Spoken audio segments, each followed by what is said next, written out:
Leon Fraudwards gets tapped out by Sean Brady, mount to guillotine in the fourth round. I mean, what a dominant performance by Sean Brady. And I couldn't be happier that Brady won, but I also couldn't be happier that Leon lost. And I'm going to explain both sides. I'm happy Leon lost because I've always thought he was overrated. I never thought he was that guy.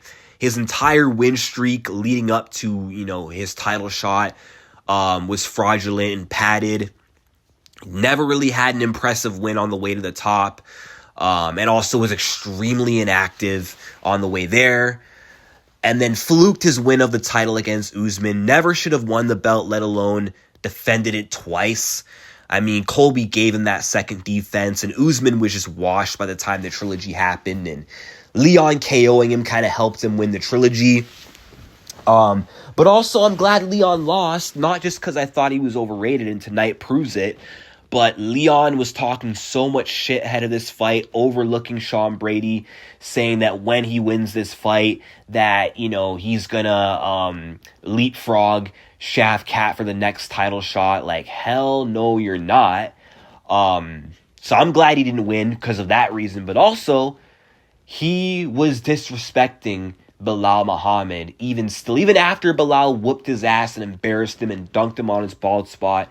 Leon was still shit-talking Belal, saying he beats him 10 out of 10 times, despite the fact that the first 2 times didn't beat him, went to a no contest the first time, got bitched by him the second time, and was blaming that loss on not the weakness in his wrestling defense game, but blaming it on the time zone, it being at 5 a.m. in the morning, despite the fact that literally at UFC 204, he fought at 5 a.m. in the morning and won by submission. But now all of a sudden that matters, and that's the only reason why he lost. He's making a bunch of excuses because, the time zone, and I was injured, and I had an off night. He wrote off that Belal loss as an off night, and so did all the stupid Leon Edwards fanboys. But tonight, the Leon Edwards fan base gets humbled, gets silenced by seeing their boy get dominated, get spanked by another dominant wrestler. And from the moment this fight got announced, I'm like, man, Leon cannot catch a break. He's most likely going to lose this fight again via another wrestling clinic after he already just lost his belt to another wrestler in Belal. But now let's get into why I'm happy Sean Brady won. Because Brady tonight proved a lot of doubters wrong, a lot of naysayers, a lot of people were doubting him and refraining from picking him because he got TKO'd by Belal Muhammad and because Belal's not that good. And he was known as the guy who got TKO'd by Belal, so therefore he sucks and there's no way he beats Leon. But now both Leon and Belal have dominant wins over both Brady and Belal have dominant wins over Leon. So what does that say now about Leon? What does that say about both guys? We have to say either Leon is shit because he lost to 2 shit fighters, or Brady and Belal are just better than what we thought. And I mean, damn, Sean Brady had a more dominant performance over Leon than Belal did. I mean, Belal wasn't as dominant. The Belal-Leon fight was a little bit more competitive. Leon had a few more moments of success where he got some takedowns. He had some moments of reversing positions, taking the back of Belal and smash his face in with elbows. And even against other wrestlers he's fought, he took Usman down in the second fight and took his back. Took down Colby a bunch of times, had his back a bunch of times in that fight. He had no moments of success in the grappling against Sean Brady, which just shows how good Brady's grappling is, and he just might be the best grappler in the welterweight division. And ahead of this fight, I did kind of warn about Sean Brady's jiu-jitsu in this fight.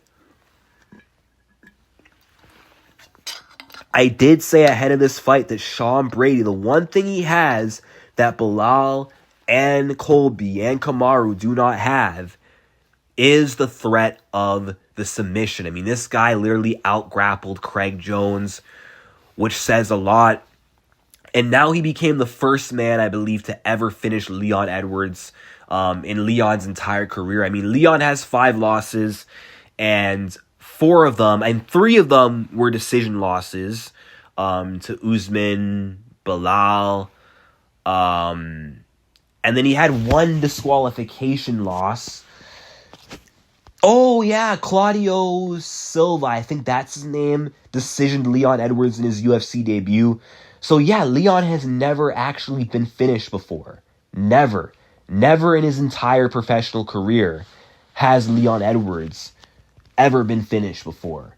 So the fact that Brady not only became the first man to finish him, but subbed him, that just says a lot about how good Sean Brady is. I mean, I know I crapped on Leon Edwards a lot.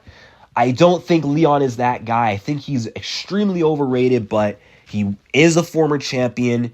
He was the number 1 contender. That's about to change by Tuesday. So this is a very, very impressive win by Sean Brady. And that's how you turn your career around. That's how you redeem yourself by getting knocked out by Belal Muhammad. Is you come back, you submit Kelvin Gastelum, you dominate Gilbert Burns, who was a solid top contender for a while, and then you go out there and you ragdoll and choke out Leon Rocky Edwards. And I mean, Brady followed the blueprint that you need to follow to beat Leon. You need to pressure Leon. You need to back him up against the cage, get him in, force him inside the pocket, and force a grueling, grindy wrestling match on him. That's the way to do it. That's what Colby Covington should have done. That's what Usman was trying to do in the 3rd fight, but, no knees. Knees were shot. Not the same guy. But that's what he was doing in the 2nd fight. That's what he was doing in the 1st fight. That's what Belal did. And that's what Brady did. And a lot of people ahead of this fight said, Sean Brady's not winning because he doesn't, his entries for takedowns aren't as good. But tonight he showed that he does have good takedown entries. But round 3, Leon showed a low fight IQ moment when he shot a takedown against Sean, giving him a dominant position on the ground. Terrible move by Leon. And then, we saw what happened in the 4th, and now Brady has earned himself the number 1 spot in the welterweight division. He just might get that number 1 ranking. Either he becomes number 1, or maybe Shavkat might get moved to the number 1 spot. I'm not sure how they're going to organize that ranking, but if Shavkat Rakhmonov, if he wasn't waiting in the wings, because, he does deserve the next shot. He defended his spot against Ian Gary when Belal pulled out. So based off that, you got to give the next shot to Shavkat Rakhmonov. So because of that, it's kind of hard to say that we can make a case for Brady being next in line. You should make a case for Brady being next, but because Shavkat is there, he's in the picture, I think we got to give Brady another matchup. And if not the next title shot, do Sean Brady versus Kamaru Usman. Or if Usman wants to stay inactive and stay retired, maybe do Joaquin Buckley versus Sean Brady, and that can serve as like its own title eliminator. And then the winner of that could fight the winner of Shavkat versus the winner of JDM versus Belal Muhammad. But congrats to Sean Brady. And man, if Belal Muhammad can beat Jack Della Maddalena in May, and let's say he gets through Shavkat Rakhmonov or Brady leapfrog Shavkat, I would love to see a rematch between Belal Muhammad and Sean Brady. I'm very curious to see how that one would go. But with that being said, let me know your thoughts in the comment section down below. Like and subscribe, and peace out.